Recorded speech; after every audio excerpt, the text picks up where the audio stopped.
Hello. I want to talk today very briefly about an incident in my life that I think is significant and may have some resonance at this point.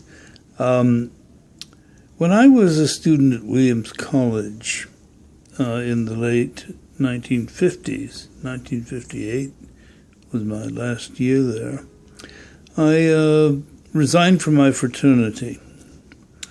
And it created a bit of a stir. I resigned from the fraternity because we were considering applicants, and the name of a fellow from the West Indies came up, and he was very nicely described and all of this. But somebody said, forget it, and it was forgotten. Except that I must have said something because later on, after the meeting, the president of the fraternity came to my room and said, Steve, if you feel that way, you really don't belong here. I'd been there for a few years, and the odd thing was that I certainly didn't argue with him. In fact, the next day I left the fraternity. I penned a little statement saying this kind of selectivity is not quite. It was the mid-20th century, right? It's not quite pertinent or relevant at this time. The fraternity system is flawed, and so forth and so on. Well, a chaplain of the college at that point was a man named William Sloane Coffin, who became fairly prominent in the 1960s. As a peace activist and anti-war person. And Bill offered me a place to live, and I stayed there until the end of my senior year.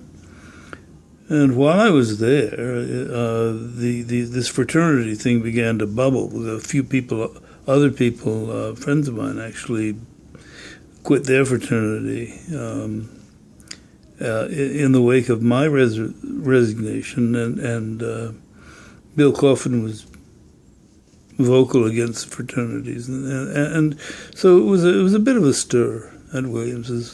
This was quite a while before the fraternities were actually ended there, but.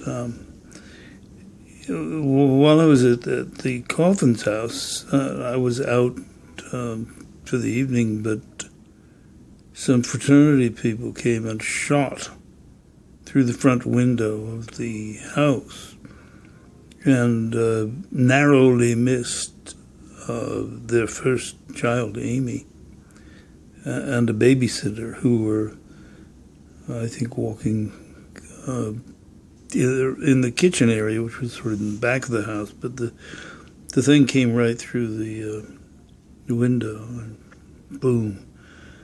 The college expelled these two people that did that. But this was a kind of awakening, not for me, because I really had, come to these kinds of thoughts practically before I wore long pants, so to speak.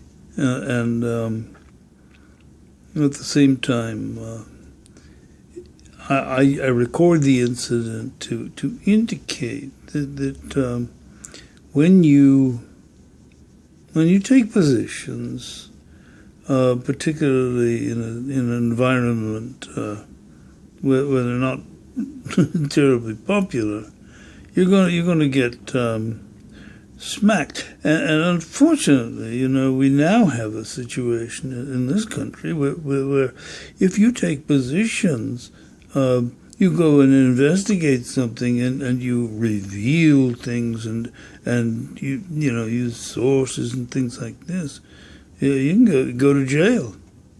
In this society, in our society, you can go to jail.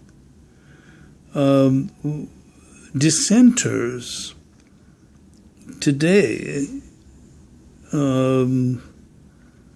well, I mean, that's why we have an Occupy movement. That's why we have.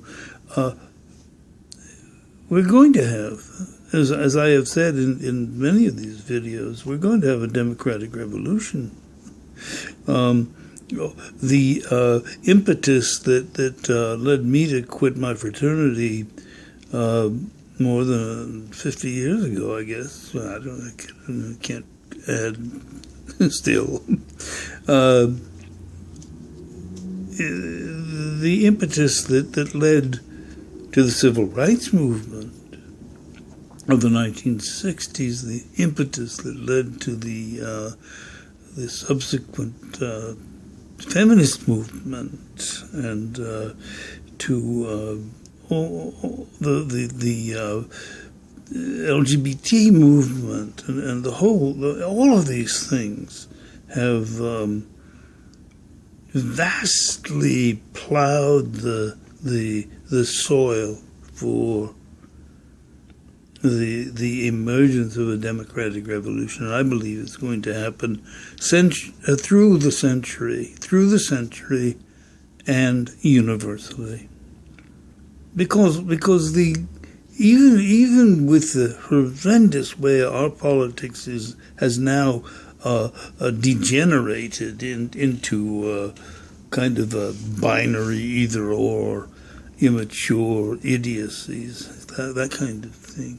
Even with all of that, you know, I love this country. I love the action here. I love the vitality, and I love the fact that we have a president who's a pragmatist, who doesn't have any patience. No patience whatsoever with silliness. I think that's wonderful. This is what he really believed. You know, what is going on here? These people ought to be old enough and mature enough to operate like rational human beings. Forget it. Anyway, it's a way of also saying hello to you, to Twitter people and others who may view these videos.